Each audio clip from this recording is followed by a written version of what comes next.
ଗୋଟେ ଢଗଟେ ଅଛି ଆଲୋ କୁଆଡେ ଗଲା ସେ ନଣ୍ଡା ମୁଣ୍ଡିଆ ଫେରି ଫିରିଆ ଗୋଟି ବାଳୁଆ ଦେଖିଲେ ତାକୁ କଞ୍ଚା ଚୋବେଇବି ଠିଆ ଠିଆ ଠିଆ ଠିଆ। ଘର ବି ସୁଚଳ। ଆଜ୍ଞା। ଆଚ୍ଛା ଭବିଷ୍ୟତ କଣ ଆଗକୁ ଲଗି ଅଛି? ଭବିଷ୍ୟତ ତ ଆଗକୁ ବଢିବାକୁ ବହୁତ ଇଚ୍ଛା ଅଛି। ଭଲ ଆର୍ଟିଷ୍ଟ ହବାକୁ ଗୋଟେ ଇଚ୍ଛା ଅଛି। ବହୁତ ଚେଷ୍ଟା କରୁଛି। ଆଉ ତାପରେ ବି ସମସ୍ତଙ୍କୁ ଭଲ ପାଇବା ଥିଲେ ବାପା ମାଙ୍କର ଆଶୀର୍ବାଦ ଥିଲେ ମୁଁ ବି ଆଗକୁ ଯାଇପାରିବି। ଯଦି ଆପଣ ହିରୋଇନ ହେଲେ କାହାକୁ ହିରୋ ଭାବେ କାହା ସହିତ ଅଭିନୟ କଲେ ଟିକେ ଭଲ ଲାଗିବ? କାରଣ ପିୟୁଷ ଅଛନ୍ତି, ବହୁତ ସାରା ଅଭିନେତା ଅଛନ୍ତି, ଗୌର ଦାସ ଅଛନ୍ତି, ସୁଭାଷ ଭାଇ ଅଛନ୍ତି, ଅନେକ ସାରା ଅଭିନେତା। ଗୋଟେ ଇଚ୍ଛା ଅସୁମାରୀ ମଣିଷର ତ କାହାର ଅଭିନେତ୍ରୀ ହେବେ ବୋଲି ଆପଣ ଭାବିଛନ୍ତି? ଯାହା ସାଙ୍ଗେ ମିଳିବ ଇଚ୍ଛା କାହା ସହିତ ଅଛି ଆଙ୍କ ସହିତ ଟିକେ ଭଲ ହୁଅନ୍ତା? ସେମିତି ସୁବାସନା ସାଙ୍ଗରେ ପଡିବ। ସୁବାସନା ସହିତ କରିବି। ଆଚ୍ଛା ଆଗାମୀ ବର୍ଷ କୋଉ ପାର୍ଟି ଯାଉଛନ୍ତି?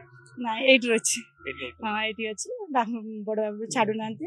ଏଠି 9 ବର୍ଷ ରହିଲି। ଗୋଟେ ଭଲ ସଂଳାପ ଆପଣଙ୍କର ପସନ୍ଦର ଗୋଟେ ସଂଳାପ। ଏଇ ନାଟକରେ କହିବି। ଏଇ ନାଟକ ହଁ।